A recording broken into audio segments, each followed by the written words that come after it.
One could argue that the court is actually saving Donald Trump from himself, given that we have not felt the full inflationary pressures of these tariffs. People are, we're going to see the difference in our shelves soon.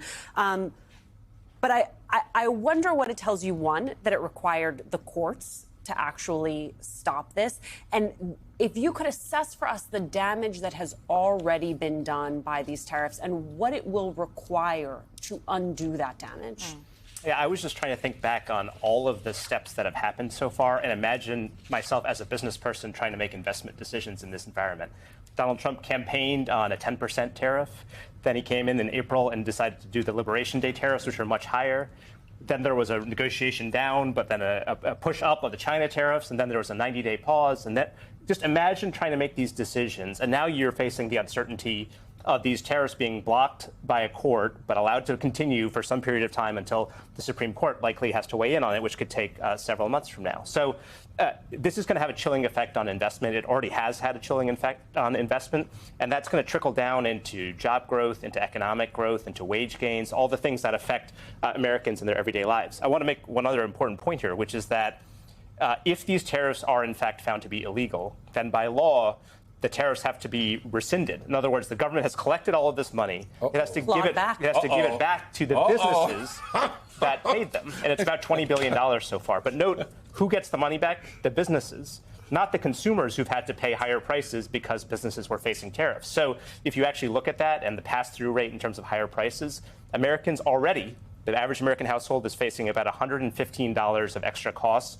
because of these tariffs for no gain, because of all the back and forth so far. So I just want to know who to enforce it. Right. And is there an incentive then to lower those prices when they get that $20 billion back?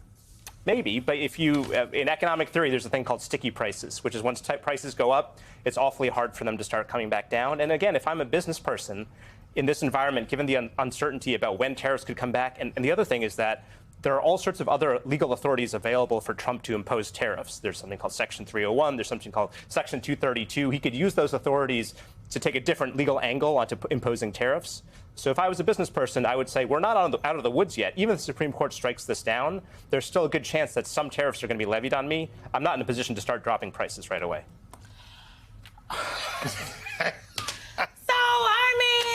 Okay, I'm coming back to you because the consumers would like a word. We're like, what's happening? The business owners want to know what's going on, but so do the people who are buying things, who are trying to plan out, their monthly, at this point, bi-weekly budgets. Ankush, I don't really understand what's going on here with the courts. I don't understand it. Why let the tariffs stay in place? Oh.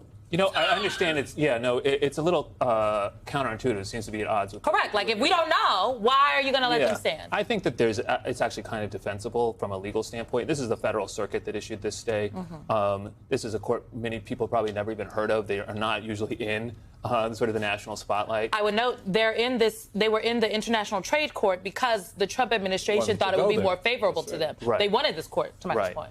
And, in terms of, like, if you're in their position and you're weighing, like, what is the effect of a stay versus no stay, well, no stay means the administration is going to keep claiming that there's foreign policy, whatever, disruption or whatever. But a stay, theoretically, it's just you're just adding on to more of the collection that you'll end up refunding if the tariffs are eventually. But who enforces the refund? Well, who will enforce the refund? Like, technically, the government. Yes. Okay.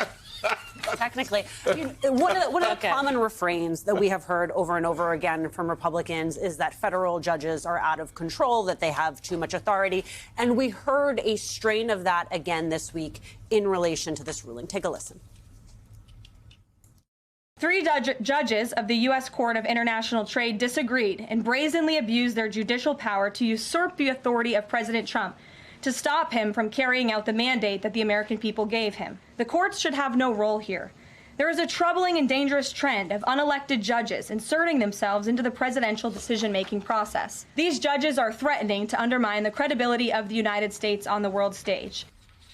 I just want to follow the logic of the argument you're making, which is if the Supreme Court, which is now stacked with judges that Donald Trump himself appointed and chose, if they defy him on this, how do they then make the argument to the American people, which is a ridiculous argument to begin with, but how do they continue to make the argument that this is just judges gone rogue? It will be difficult, but look, as I just mentioned, the panel yesterday included 2 Republicans, including a Trump appointee. She surely knows that, right? And yet she's still going on air saying, well, okay, to be fair, maybe that information did not make its way to her, but she should know that.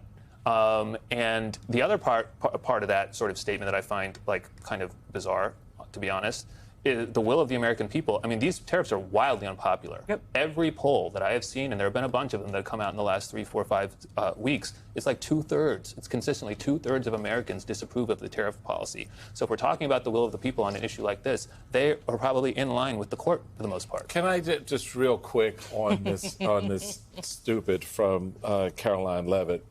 I really don't. I don't want us to gloss over this, because this goes to the heart of the problem we have right now in the country. That's what I was going to say.